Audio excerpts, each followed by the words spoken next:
I'm Gene Kansas, a historic preservationist, cultural developer, and author of Civil Sites, which is a definitive history of Sweet Auburn. Our projects aim to build up history, not over it, and it's important. I mean, we have to know where we've been if we want to know where we are. And when we understand that, then we can chart a path forward into the future. Atlanta has had this history of tearing down. I think a lot of it's been in the name of progress. And what needs to be understood, though, is that there can be more progress by celebrating these incredible spaces and places that constitute us.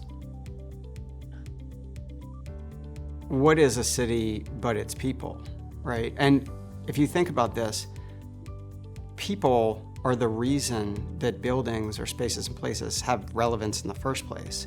So without us, a college campus, as an example, would have no relevance.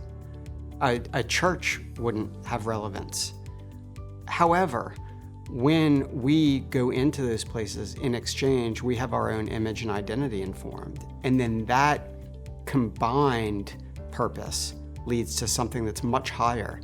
And so it allows for places and spaces to be representative, and not just of the people, but of ideals. There are spaces and places that we own and operate and have developed and engaged in historic preservation.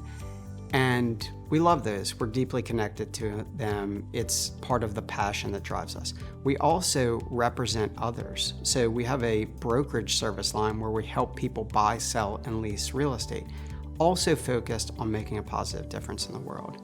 So some of the buildings and spaces and places that we have an ownership interest in include Constellations in the Southern School Book Building, the historic Atlanta Daily World Building, Elizabeth and Edgewood in Inman Park, the Blair Building in Decatur, Georgia. Then there are a whole lot of other buildings and spaces and places that we represent that we don't have an ownership interest in and equally connected to.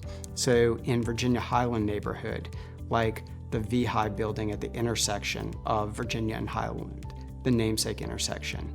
Highland Avenue Market further down the street toward Morningside. Indie Studios on the Armour Otley Loop, which is a 35,000 square foot shared workspace focused on creativity and culture. These are just a few of the examples that we're proud to have a role in helping to become the best versions of themselves and allow others to do what they want and need to do in those spaces and places and share it.